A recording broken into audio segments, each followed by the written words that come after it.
This is my project, Pediatric Obesity and Overweight Rates, a practice-level intervention to address overweight and obesity among children in North Carolina. I've been hearing all your, most of your talks, and they were really, really good. I just want to let you know I'm a pediatrician from the working in North Carolina for the last 14 years, and also I'm fellow of the American Academy of Pediatrics, and also I'm a board member of the North Carolina Pediatric Society. I took the class of the leadership class in 2019. At that time, my medical school had a reunion in Peru, where I'm from, and Tina was very graciously to let me go. So that's why I'm presenting this today to you, even though I don't know you, but I hope you can enjoy the presentation. And this was part of the part of Peru, where we were in the rainforest, and we did a lot of burnout strategy there.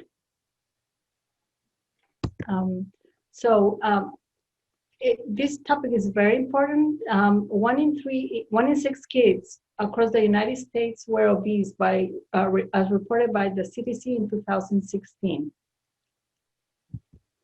These are some of my patients that I see every day. And I just want to mention some facts that I found very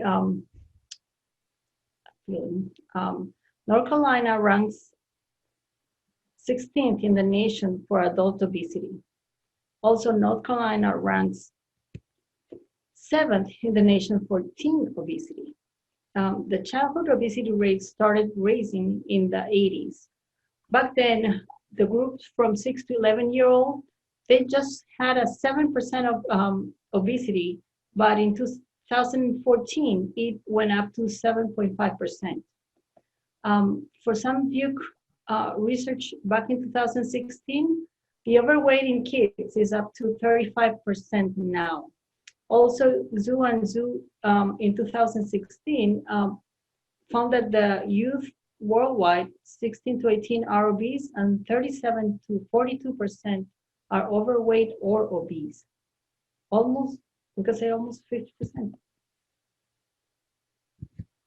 So this is one of the EHR patients. You can see that this is a 14-year-old with a weight of 191 pounds. And this is his weight for age, which is off the charts. So there's also some disparity facts. It's well known that lower parental education and lower economic status are related to higher obesity rates. And we all know that complications of obesity are as follows: diabetes, fatty liver, hypertension, high cholesterol, high triglycerides, and heart problems. But we weren't sure how much those were affecting our children. Also, we found that poor self-esteem is very high in teens too, teenagers. So our objective was investigate the state of obesity and overweight prevalent in Harnett County and potential complications. Designs and methods. This study was developed in a rural practice here in Angel, where I practice, with 70% of our patients on Medicaid. We used the EHR visits from the first 3 months of 2019, and we categorized those visits by BMI. We also performed some blood work to patients with obese and overweight. In pediatrics, we categorize the BMI different than adults. It's a big range. For the normal, it goes from 8 to 85 percentile. Low goes less than 5 percentile. Overweight from 85 to 95 percentile of BMI. And obese are those that has over 95 percentile. So here is one of the BMIs. 95 is where the cursor is right now. So above that is obesity. From 85 to 95 is obese. This is the clinic where we work right now here in Angel. And this is one of the fields that we have here in Harnett County. So the FIT clinic, back in 2017, we start We started a collaboration with Sandhill Community Care Network, where a nurse or an LPN came every month, and we have the kids that we identified as obese or overweight to come once a month. During that visit, I, as a provider, checked them, make sure they were fine. We draw blood if they needed it, and check results. After my visit, the nurse came into the room and gave a lot of information and education to the family, to the parents and the kids that they were there.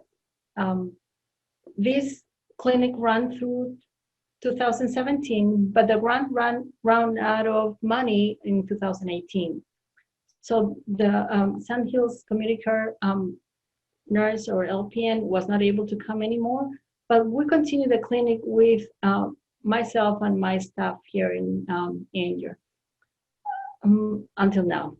So the three, we use a lot of information, but the three more useful that we found tools that we were using were choosemyplate.gov, the 521 program, and Kids Pediatrics social media, where we encourage more and reinforce what we were learning during those visits. This is another field of Harnett County. So maybe the most important thing that I would love for you to remember is this easy program to follow, the 5210. The 5 means a combination of 5 fruits or veggies a day. We found that many of these kids didn't even have 1 fruit or veggie a day.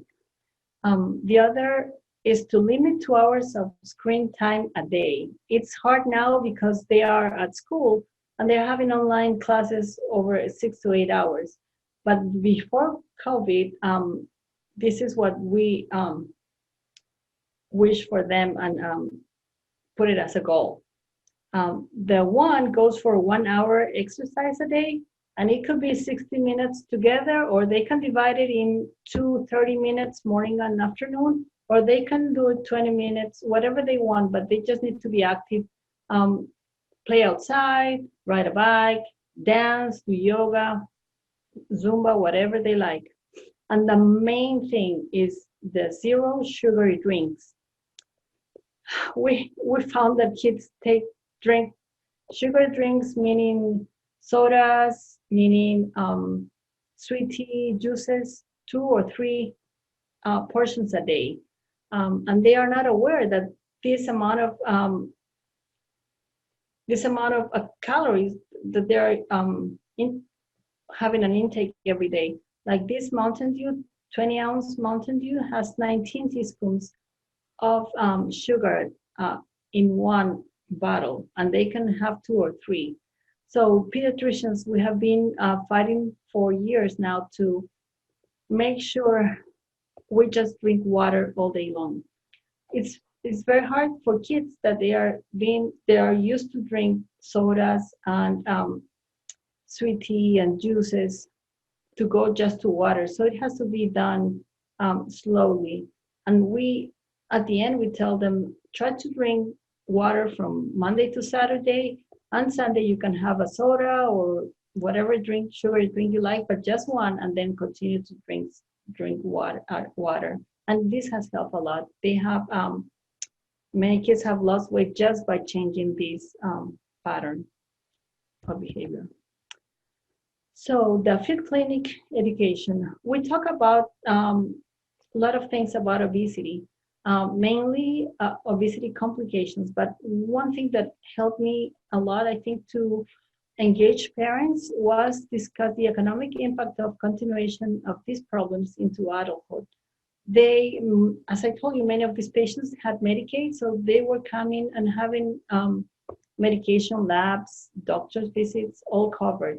And I told them, what's going to happen if your kid keeps being obese and needs liver transplants because of fatty liver when he's 30 or 40? Who's going to pay that bill? Or if he turns to be a diabetic, he's going to need medication, medical visits, and sometimes even hospitalization. Who's going to pay that? So that helped a lot for the parents to take home this message and do a better job. We talk a lot of how to prevent these complications. We also review a lot of menus and exercises. We also generated a goal for each visit, which is one of the most important things to do. And we discussed the blood work results. We see these patients every 3 months, and we're still following these patients until now. So this is the Choose My Plate recommendation for the meals. They recommend 3 meals, and we always tell them it has to be divided in 4. Half of your plate has to be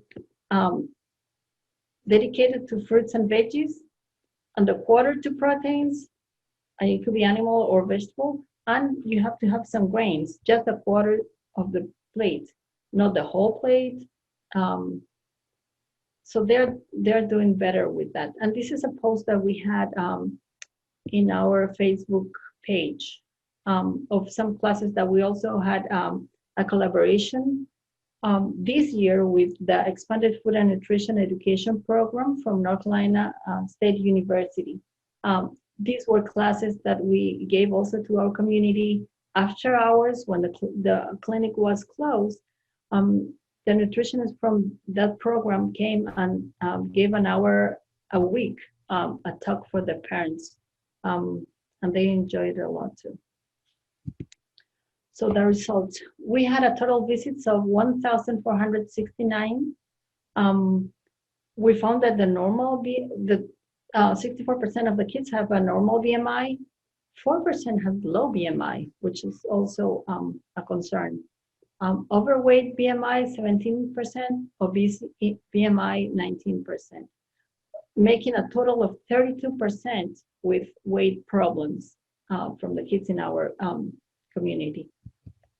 So this is the same graph. And these are the lab results that we found.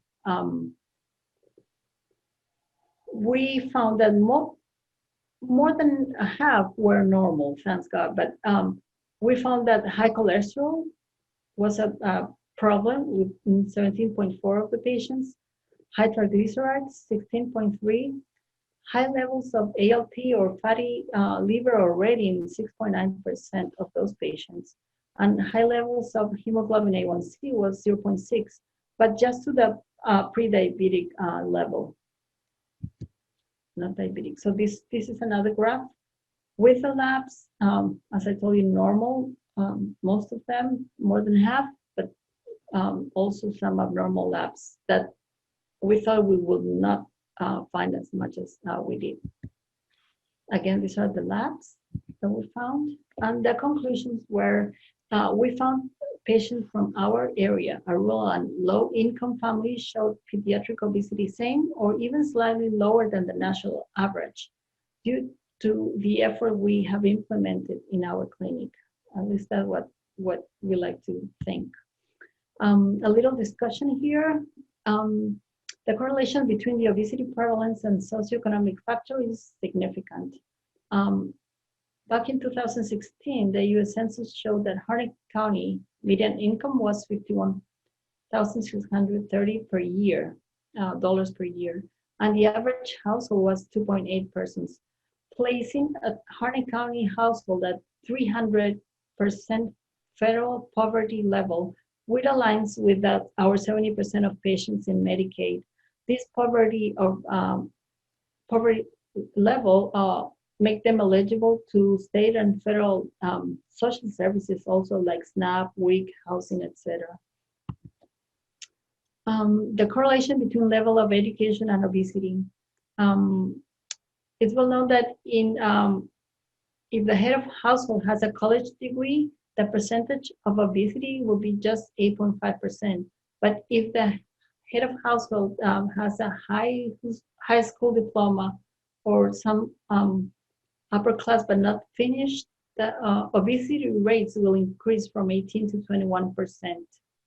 Back in 2019 in Anger, the census showed that the college degree was only 20% in our area, and the high school or higher were 84% of the population.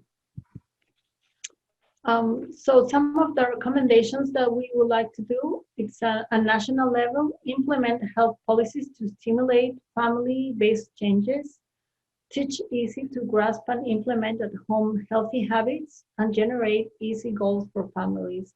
In these national recommendations, pediatricians, we were always trying to fight as much as we can the sugary drinks, the very easy ads on TV.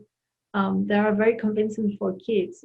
Also, we would like to week to decrease the juices that they give to the parents of 5 years and less younger kids. On the local level, we would like to improve treatment interventions.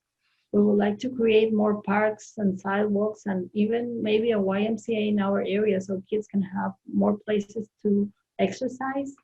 And something that a parent told me recently, they moved from Texas and she told me when they go over there and they ask for a pizza in any pizza place, like a carry out or delivery, it comes with a salad.